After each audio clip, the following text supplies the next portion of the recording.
WhatsApp पे कचरा के उतरता है, उसे इतिहास मान के प्रारंभ हो जाता है। गांधी को गाली देते हैं वो जिनके खुद के पता नहीं कि क्या क्या किए उन्होंने। हाय हाय हाय हाय हाय हाय हाय हाय। और जिन्होंने हाथ बांधे हो, जो जवान लड़के सोचते हो कि मैं सही नहीं बोल रहा हूं। आजादी का जो 75वां साल लिख रहा है ना, अमृत महोत्सव, इसमें बता रहा हूं गांधी का कलेजा नापा नहीं जाता, महसूस किया जाता है कि गांधी का कलेजा कैसे होता है। हाय हाय, क्या कहने। आप बताते हैं कि गांधी कौन है? इतिहास की किताब पढ़िए। ये व्हाट्सएप पे सुबह सुबह जो तुम्हें एजेंडा भेजा जाता है ना, जिसे तुम पोटी करते समय पढ़ते हो, उसी लायक ही है वो, क्योंकि उन्होंने भी व्हाट्सएप पे पोटी करी है जो उन्होंने भेजी है आपको। अच्छी बात है। 1932 में पत्रकार लिखे और इस बात को फेसबुक पे लिखना। मैं फर्जी राष्ट्रवादी नहीं हूं कि आपको कोई झूठ बोल के चला जाऊं। 1932 में गोलमेज सम्मेलन में गए थे बापू, सुनो कुणाल, और इंग्लैंड के महाराज ने उनसे मिलने की मंशा जाहिर की। चर्चिल कहता था अधनंगा फकीर है। हर अहंकारी ऐसा ही कहता है सत्य को। रावण भी कहता था कि फकीर है, ये कौन तपस्वी है, इसके साथ ये औरत क्यों रहनी चाहिए, मेरे पास रहनी चाहिए। चर्चिल भी कहता था अधनंगा फकीर है। तो राजा ने कहा कि बुलाओ मिलने के लिए गांधी को। तो आप कभी राजभवन गए हो मिलने के लिए राज्यपाल जी से, राष्ट्रपति जी से मिलने गए हो, तो वहां एक प्रोटोकॉल मिलता है। राष्ट्रपति जी को छुएंगे नहीं, इतनी दूरी पर बैठेंगे, जब इशारा कर देगा एडीसी तो आपको उठना पड़ेगा, ऐसा मिलता है ना प्रोटोकॉल। वो तो दुनिया का सबसे बड़ा आदमी था। और जिस इंग्लैंड का मैं राजा कह रहा हूं, वो आज का इंग्लैंड नहीं, 2/3 दुनिया का मालिक। यूनियन जैक के नीचे पूरी 2/3 दुनिया थी। उसके एडीसी ने लिखकर भेजा कि ग्रे कलर का कोट या ब्लैक कलर का कोट पहनकर आप आए। गांधी पहुंचे, बकिंगम पैलेस के अंदर बग्घी गई, दरवाजा खोला गया तो हिंदुस्तान का 156 इंच का सीना अकेली एक धोती में, क्यों ही अधनंगा। एडीसी ने जाकर कहा अंदर जाके कि साहब वो तो कपड़े पहन के नहीं आया। तो जॉर्ज पंचम बोला कि चर्चिल कहता तो था नंगा है, पर इतना नंगा है। हाँ सच है, आप पढ़िए। गांधी से मिले कि ना मिले, एडीसी ने पूछा सर बुलाऊं का वापस भेज दूं।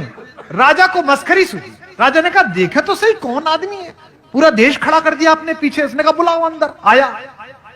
दुनिया के सबसे बड़े आदमी के सामने हिंदुस्तान का सबसे कमजोर आदमी खड़ा है, और जिस हत्यारे को तुम महिमा मंडित करते हो वो नपुंसक था। 28 साल की उम्र में उसने एक बूढ़े अशक्त को गोली मारी। मर्द का बच्चा था तो किसी अंग्रेज में गोली मारता। हाय हाय हाय। मर्द का बच्चा था तो मारता किसी ऐसे आदमी को गोली। राम नाम जपते हुए एक बूढ़े को गोली मारकर आप उसे क्रांतिकारी बता रहे हैं। क्या बात। मैं जो टिप्पणी पढ़ रहा हूं सुनेगा। बैठिए आप विराजिए। मैं बहुत बहुत आपका आभार व्यक्त करता हूं, बहुत धन्यवाद। ये मैं इसे आपका प्रेम समझ के लगा लेता हूं। और राजा ने पूछा मुस्कुराते हुए गांधी से, एक धोती में गांधी खड़ा है, ब्लैक एंड व्हाइट में, सोच के देखना वो दृश्य है। आज ये जरा जरा सी बात पर अमेरिका के सामने घिग्गी बांधने वाले, चीन के सामने घुटने टेक देने वाले, जरा जरा सी घुड़की पे बिल में अंदर घुस जाने वाले नेतृत्वों से पूछना चाहता हूं, चाहे इनकी सरकार का हो चाहे उनकी सरकार का हो। 1932 में गांधी खड़ा है इंग्लैंड में राजा के महल में अकेला। राजा ने पूछा well mister Gandhi, where are your clothes, तुम्हारे कपड़े कहां गए? बिना कांपे, यूरेनियम से बने हुए, प्लेटिनम से बने हुए, डायमंड से बने हुए सीने वाले हिंदुस्तान के सबसे बड़े फकीर ने कहा, जो सेंटेंस बोला उसे बोलने के लिए कलेजा चाहिए, नापने के लिए नहीं, महसूस करने के लिए। उसने कहा, हिंदी में सुनाता हूं जो अंग्रेजी में कहा, नॉट इवन माइन, तुम्हारे कपड़े कहां गए? उसने कहा मेरे छोड़ो महाराज, मेरे पूरे देश के कपड़े तो चुरा कर आपने पहन लिए। इसके लिए कलेजा चाहिए। आपका चाचा अच्छा हो सकता है, आपके बाप अच्छे हो सकते हैं, पर इससे मेरा बाबा बुरा कैसे हो गया यार? आप अजीब आदमी है भाई। क्या कहने। मेरी बेटी मुझसे पूछ रही थी कल, ओके अच्छा tell me who is the best prime minister till date. उसे लगा कि प्रधानमंत्री जी मेरे मित्र हैं तो मैं प्रधानमंत्री जी बोलूंगा। मैं आपको बताता हूं देश का सबसे अच्छा प्रधानमंत्री कौन हुआ। सभी ने अच्छा काम किया। नेहरू जी ने IIT IIMD अच्छा काम किया, इंदिरा जी ने प्रीवी पर्स खत्म किया, बैंकों का राष्ट्रीयकरण अच्छा काम किया, राजीव गांधी कंप्यूटर लेके आए तो बहुत अच्छा काम किया, अटल बिहारी वाजपेयी गठबंधन कैसे चले इस देश को सिखाया, नरेंद्र मोदी ने बहुत अच्छा काम किया, सबने अच्छा काम किया। लेकिन दोस्तों इस देश का सबसे ताकतवर प्रधानमंत्री था 5 फुट 4 इंच का। हाय हाय। कुछ लोग अभी समझे नहीं। लाल बहादुर इलाहाबाद का वो लाल जिसकी बहादुरी से पूरी दुनिया थर्राती। आए, वाह 19 महीने शासन किया था शास्त्री जी ने। 1000 साल में पहली बार हम जीते थे पाकिस्तान के खिलाफ। पहली बार हमने लड़ाई लड़ी और हम जीते। और सेनाध्यक्ष ने आकर कहा कि साहब वो कश्मीर में बहुत ट्रबुलेंस हो रही है। बोले कैसे? बोले वो आते हैं मार के चले जाते हैं। बोले कहां चले जाते हैं? मारो वहां जाके। तो बोले तो सीमा के पल्ली पार चले जाते हैं। तो शास्त्री जी ने कहा पल्ली पार जाकर मारो। तो सेनाध्यक्ष बोला साहब ये तो वार हो जाएगी। शास्त्री जी ने कहा देश के नागरिकों को बचाने के लिए शांति हो या युद्ध हो करना ही चाहिए। आपके साथ खड़ा। हाय हाय हाय हाय। इतिहास को किताबों से पढ़ो, अपने नेताओं के चिंटू बनकर मत पढ़ो। इतिहास को पुस्तकों से पढ़ो भाई। ये लाइव जा रहा है, इसे लाखों लोग देख रहे हैं और मैं जानता हूं कि कल मुझे गालियां भी पड़ेंगी। छोड़ेंगे नहीं भक्त। फिर भी कह रहा हूं, और यहां भी बैठे होंगे, उनकी गालियों के बीच कह रहा हूं, आमंत्रित कर रहा हूं आप में से जो पढ़ा लिखा हो वो यहां आ जाए। एक माइक में दे दूंगा, आज बहस कर लें। इनका तो दुर्भाग्य है कि इन्होंने खुद ने ऐसों की फौज इकट्ठी कर रखी है जो बोल नहीं पाती। हाँ बिल्कुल सही। कैसे बोलेंगे? जनरल अयूब 6 फुट 2 इंच का था। एक संवाददाता थे बीबीसी के, मार्क टली। कितने लोगों को नाम याद है उनका? पुराने लोगों को। हाय हाय हाय। बीबीसी में मार्क टली थे, पुराने लोगों को याद होगा। हिंदी बहुत अच्छी बोलते थे। मसूरी में उनका मकान था, मैं भी मिलने जाता था। तो जनरल अयूब से पूछा, हिंदुस्तान पाकिस्तान के बीच जंग का आसार था और समझौता होना था, हमारी वार्ता होनी थी।